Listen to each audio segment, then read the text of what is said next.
Well, legal analyst and associate with BDK Attorneys, Mr. Jacques Peacock, now joins us in studio for more on this. Jacques, thank you so much. Good evening. Thank you so much for making time this evening. Look, Jacques, yet another successful interdict by, of course, the Eastern Cape Premier. First it was the PP and then now the SIU. How normal is it for investigated parties to apply for and succeed in interdicts against their own investigations?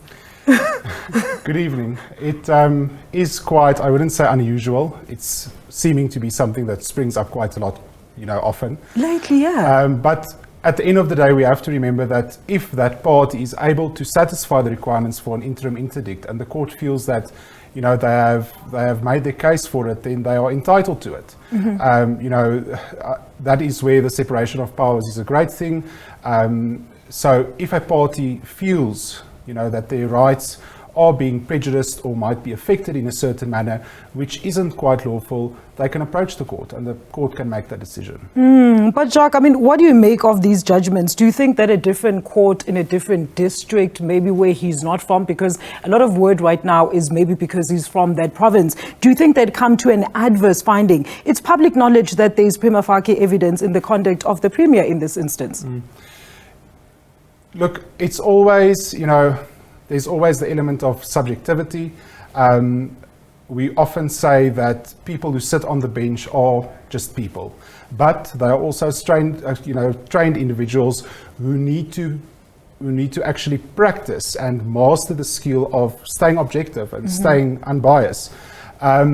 But, another court might have another decision, but that is where in this matter it might be interesting because it has a Part A and a Part B. The court decided on the Part A today, which was the interim interdict, and the Part B is yet to be finalized, which will probably be a more in-depth, longer process focusing on the merits of the matter. And there we will really be able to see how the things come out and where the crux of the issue actually lies. So Jacques, you're basically saying we mustn't get excited yet because, of course, Part B, which I do have here in the order, basically seeks the same thing, but that the first respondent's decision to issue the proclamation and the proclamation is declared unlawful and invalid, that the proclamation be set aside and so forth and so forth. You were talking about separation of powers just a bit earlier on. Do you feel that these judgments were arrived at based on solely the merits of the case or how it was conducted and not necessarily the facts around the case?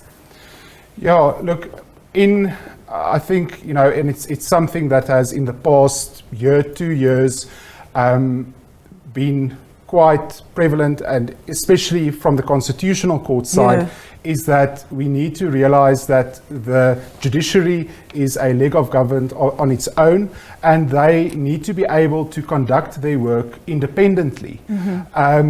If a judge reads the papers in an application and hears counsel for both parties, they arrive at a decision regarding what the law says. So, for example, in the interim interdict, the judge does not arrive at the decision purely on how they feel. There are requirements for an interim interdict, and the judge needs to apply those legal requirements, which are extremely well established, to the facts of the matter and what has been placed before the court, and make a decision with regards to that. But Jacques, what I find interesting is that even some of the top management of the university has come out in public when this whole saga came out and actually supported for the investigation to actually go ahead. There's allegations of researchers and even staff that might have been assembled to assist the Premier in obtaining his qualifications. Surely we cannot ignore this.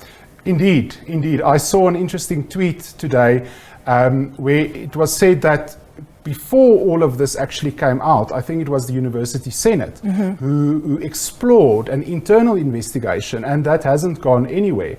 And now it's being investigated on a much larger scale by a public entity, which on the one side, I don't think it's a bad thing, because inside the university on an internal basis, it's only being investigated internally, whereas with an outside objective much bigger, they spread the net much wider in this investigation, so they'll really be able to catch anything that is to be caught. All right, and going back to Part B of course of the application, the Premier's application, Jacques, what do you think? What do you foresee happening in that judgment, if we can just speculate? Yeah, I think in that judgment, today's judgment was, I think, 33 seconds. Yes. I think there's really where, and I mean for us attorneys, that is, heaven on earth, yeah, where we'll be able to see how the judge grapples with those legal problems and the facts that have been placed before the court. The judge will actively take part in reviewing that decision and to determine whether that decision was the correct decision, especially in respect of the proclamation, and then determine whether it should be set aside or not. And that is what's great about this administrative process of law, where a judge can have a look at everything in a broad spectrum and then make that decision. So I think in that regard we'll have substantive working with the law. And at the end of the day, the President of the Republic he has the authority to issue that proclamation. So we'll have to see what the Premier comes up with in order to challenge that. All right. Well, we're looking forward to that. Now, of course, Jacques, the latest is that the Premier is going to appeal his deregistration as well as exclusion from the university. Isn't he perhaps overreaching here? I also saw that he now wants to approach the courts for that, which will be a similar process. It might not be on an urgent basis like in this application, but it will be a motion in the normal course to also review that decision to exclude him from the master's program and to determine whether the functionary who made that decision arrived at that decision within the lawful sphere of reaching that decision.